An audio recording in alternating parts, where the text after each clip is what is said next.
So the general rule is, hang on,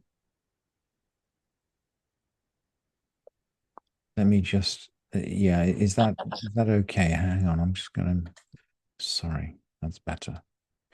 Yeah, okay, so that's better from the point of view of the vocals. So the general rule is that if she doesn't want to drink, she's divorced, but she doesn't get her ketubah. She doesn't get the financial settlement from being married. So there's the significant financial penalty to choosing not to drink. But there are certain categories of women who are just not allowed to drink because they are, well, we'll see, they're not really married. And we'll see there's this gray zone. And to understand the gray zone, we need a verse. We're going to take the verse from the Parsha of the Sotah in Numbers. Daber el b'nei Yisrael ve'amarta alehem, speak to the people of Israel and say to them, Ish ki tiste ishto, if a man's wife goes aside. So this is all related to someone who's a wife. And the Mishnah at the end of the fourth chapter, we're going to finish the fourth chapter today, I hope, is going to go through various definitions of people who might be legally married in one sense, but they're not. Are they really a wife? So in at the beginning of the chapter, we learned the example of the widow married to the Kohen Gadol. Well, it's a forbidden marriage, right? It's a forbidden marriage. She doesn't drink. But now let's look at other examples of forbidden marriages and just how they play out in terms of the taxonomy of the Sotah. Mu'uberet chavero, someone who's pregnant by chavero, that's his partner. Now, I don't think we're talking about a business partner here, but let's say, for example, you marry a widow. Let's say there's a widow, a pregnant widow, marries another man. So when she marries this man, she's already pregnant. And the sages forbid this, by the way, because it creates too much confusion as to who the father of the child is. So in principle, she doesn't remarry for 3 months, at least minimum of 3 months. But let's say someone who is already pregnant by her previous husband remarries. That's mu'beret chavero. Umeineket chavero. And someone who's nursing a child from the previous husband. Now, the rabbis are anxious, actually, about the milk flow. Really interesting sidelight on life in the time of the Mishnah. The rabbis are really anxious about milk flow and really anxious that the milk will dry up if she becomes pregnant by her new husband. And they forbid her from marrying for 2 years, actually, after the birth, just to safeguard the nourishment of the child that is already there. So in the interest of the child, so to make sure that her flow is maintained. So that's meineket chavero. So it looks like she has married in prohibition of the ruling of the sages. What's the Mishnah going to rule now if she's a sotah? Lo shotah velo notelek ketubah. She doesn't drink and she doesn't take her ketubah. According to Rabbi Meir says that these marriages fall in the context of someone who isn't ishto, isn't any man's wife, because the marriage itself is prohibited. And the sages disagree. The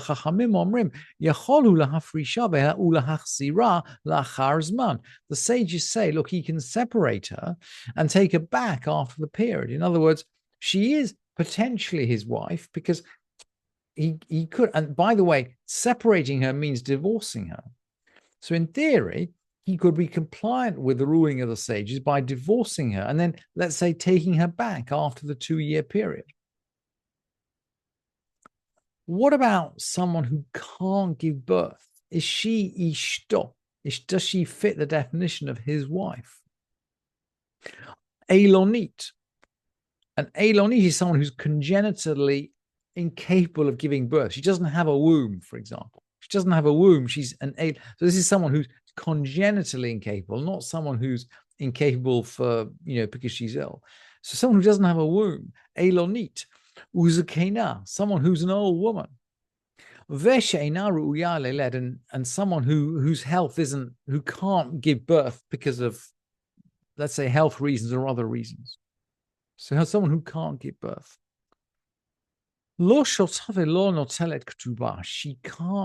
She doesn't drink, but she doesn't take her ketubah. So it's a tragic situation. She's not kind of properly married, but if her husband's jealous of her, she can't drink to prove her innocence, but she doesn't take her ketubah. Rabbi Eliezer Omer, Rabbi Eliezer has this weird idea. How can you stay married to someone who can't bear children? Rabbi Eliezer Omer, well, Rabbi Eliezer says, look, you can stay married. You can marry another woman. He can marry another woman. Velifrot velirbot mimena, and you can be fruitful and multiply with her, i.e., if for reasons of love you want to stay. I mean, it's quite a romantic idea at one level from Rabbi Eliezer, but I think it would kind of terrify our modern sensibilities. So Rabbi Eliezer says, look, you wouldn't divorce your wife in these circumstances. You would take another wife for the purposes of being fruitful and multiply, but you'd still remain married to your first wife because you love her. I think today we think of it as an extraordinary idea, but Rabbi Elazar actually suggests this. The halacha doesn't go according to Rabbi Elazar. Some people, by the way, say this is Rabbi Eliezer. So in some printed text of the Mishnah, this is Rabbi Eliezer rather than Rabbi Elazar. And we know Rabbi Eliezer quite often comes up with a view which is logical but extreme. So maybe this is Rabbi Eliezer. Usha kol hanashim or shotot or lot ketubah. But all the other categories of women, either they drink, or if they don't want to drink, they don't receive their ketubah. And the Mishnah is going to go on to give certain examples of situations where you might think she doesn't drink. So, Eshet Kohen Shotah Muteret LaBa'ala. So the wife of a priest drinks. And if she comes out okay from the bitter waters, she's permitted to her husband, Muteret LaBa'ala. And we know that the wife of a Kohen who is raped is forbidden to her husband. So the Mishnah is saying that if she drinks and she passes, she's genuinely innocent. She's genuinely free. She doesn't have the status of a woman who's raped. Eshet Saris Shota, the wife of a eunuch, drinks. So the fact that her husband is incapable of having sex doesn't seem to take her out of the let's say the category of someone who might be a Sotah. But the relationship has to be, and we're going to warn about all forbidden relationships. Alidei kol ha'ariot u mekanim. Some texts miss out the letter u. They say alidei kol ha'ariot mekanim. They warn about all forbidden relationships. In other words, just because it might be a forbidden relationship with, what's a classic forbidden relationship? Well, your father. We can still warn about that. Really interesting, by the way, that a husband then, according to this definition, could warn a wife not to be secluded with her own father. And again, I'm not sure what is going on in the family dynamic if he felt he had to warn his wife about that situation, or her brother. But clearly the Mishnah's ruling that we do warn about these forbidden relationships, and the only exceptions are those with a minor or those with an animal. Except those with a minor and someone who's not a human. And again, we wonder kind of what is going on in terms of the family dynamic if he has to warn about those. But the Mishnah does mention them. And then concluding the fourth chapter. And this really is the end of the material of the Sotah. So we'll go off on different subjects now for the rest of the tractate in the main. But we're going to conclude with husbands who are not able to give a warning. So these are wives who are warned by the Bet Din rather than warned by their husband. The husband somehow is incapable. Well, let's see the list. Someone whose husband was a deaf mute, so he can't express himself. Or nishta, someone whose husband he's a Sotah, he's mentally incapable. Or shehaya chavush b'veit ha'asurim, or he was actually locked up in prison. So for all these situations, the court apparently is allowed to issue a warning. Lo lahashkota amru. They didn't say this in order to make her drink.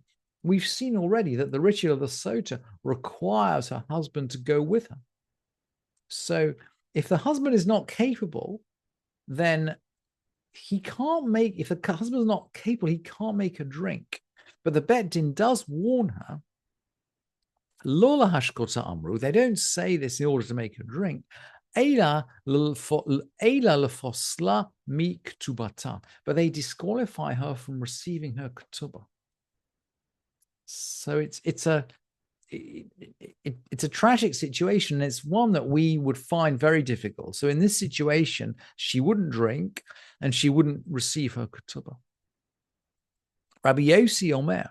Rabbi Yossi says, Af lahashkota. Rabbi Yossi says, no. He could actually the court could make her drink. This is in one situation, in the case of someone in prison.